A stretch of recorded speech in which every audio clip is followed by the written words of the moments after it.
Ladies and gentlemen, peace of Allah be upon you. Bismillahirrahmanirrahim. Assalamu alaikum wa rahmatullah. Ido 10 fara badan hore aan u soo barnay waa Somali Star online training English and ICT. halkaasaan kala wada socon doonaa waana very important taas. Step by step baan uga wada faa'iideysan doonaa classmates ka ardayda ku wada jirta. Ido 10 fara badan hore aan u soo qaadanay ardayda kala duwan meel walba adduunka aad ka joogtaan waa casharadii taxanaha class-kan toos ugu soo cazumi doonaa ardayda toos bayna u imaan doonaan Facebook page-keena haddii kale toos u soo fariiso page-ka casharaha ku jiro fiidiyoyo iyo casharo kale okay waxaan ku soo qoraynaa kaliya Somali Star online page toos baan u imaan ama blogspot-ka casharadeena dhan halkaas ku wada jiraan exercise oo ka degsan karnaa exam cashar walba aan u baahanahay halkaasaan ka wada helaynaa waana very important somalistaronline.blogspot.com iyadoo casharo fara badan aan soo baranay lesson 99 baan usoo gudbaynaa buuggii silsilada new concept English ka tirsanaa first iyadoo casharo fara badan hore aan usoo wada qaadanay lesson 99 buu cashirkeena maanta kasii bilaabanaya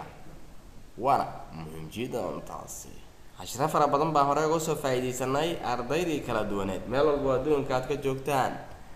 awl tadaw ya awl tedin la yiraahdo baa wuxuu ka soo dhacay jaranjartii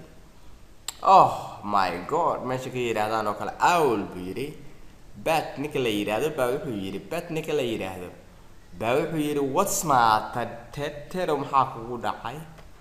ya Ted Barre, I slept one kasambari dhahday. I felt down the street. Hoosna waa ku soo dhacay. Hoos baan ku soo dhacay. Bet wuxuu yiri, have you hurt yourself? Naftaadu wax ma yeeshay. War wax ma isgaarsiisay. Ted Barre, yes ha. I have. Saasaan u malaynayaa. Yes ha. I have one isgaarsi. I think waxaan u malaynayaa taasi I have hurt my back. Dhabarkina wax ka noqday. Bat ninka la yiraahdo bat baa yiri tried isku day and stand up inaad soo istaagto ya here let me help you waan ku caawinayaaye ya Ted wuxuu yiri I am sorry waan ka xumay badu I am afraid waxaan ka baqanayaa that I can't get up inaan toosi karin ba ama kici karin bat baa yiri I think that waxaan u malaynayaa the doctor nin dhaktara had better inay wanaagsan tahay si uu inuu ku arko I will telephone it Dr. Cart ninka la yiraahdo aan telefoon u diraya bad baa yiri doctorkii ya says wuxuu yiri that he will come inuu imaan doono at once markiiba I am sure waan ka xumahay I am sure waxaan iska hubaa that you need inaad u baahan tahay an X-ray raajo inaad u baahan tahay tededo okay lesson 100 oo cashirkeena maanta direct speech and indirect baan arkaynaa direct speech waa hadalka markuu direct toos u soconayo toos yahay indirect-na waa markuu uusan toos ahayn okay says oo kale says wuxuu noo sheegay he says wuxuu noo sheegay thinks waxaan filayaa feels inuu dareemayo believes waa aaminsanaantii believes waxaan aaminsanahay has got inuu ku dhacay knows uu og yahay oo kale knows needs wuxuu og u baahan yahay ama uu garanayo u baahan yahay understand waa fahankii that he wants waxaan uu garanayaa inuu ama wuxuu fahmay inuu u baahan yahay oo kale I'm afraid waxaan ka baqanayaa kan inaan awoodo I is sorry waan ka xumahay ama he is sorry wuu ka xun yahay he must ama kale is surely he is surely oo kala gelin kartaa wuu is hubaa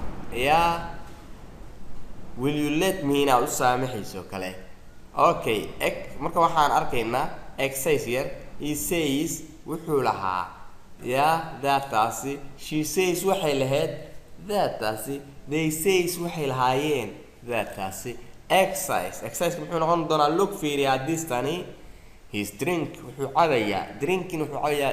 his milk caanihiisii he says saas ayuu lahaa that do this some way si lamida kuwaan u buuxiyay she has found waxay heshay heer been qalinkeedii they must remain waa inay baaqi ku sii ahaadaan here halkan she doesn't speak English kuma hadli karto they are washing the dishes they are washing waxay meerayaan hadda the dishes saxuuntii waa lesson 101 buu kasii bilaabanayaa cashirkeenan cashirka xiga idoo cashiro fara badanna hore aan usoo qaadanay waa ardayda kala duwan meel walba adduunka aad ka joogtaan waana muhiim jiddan cashiradii tacanaha ahaa Somali Star Online Training halkaasaan sii maraynaa lesson 100 aan kasii bilaabi doonaa waa somalistaronline.blogspot.com halkaa fiidiyoyada imtixaanada examka noogu wada jira pagekeena Facebook aad soo geli kartaa Somali Star Online inta ku soo qortaan Facebook gudihiisa idoo ardayda classmate-ga toos u fariisan kartana ay iman karto aan anaga soo casuumayno email-ladana inoo soo dirayaan oo kaliya waana very important taasi ardayda kala duwan meel walba adduunka aad ka joogtaan sida darteed fi amaan Allah والسلام عليكم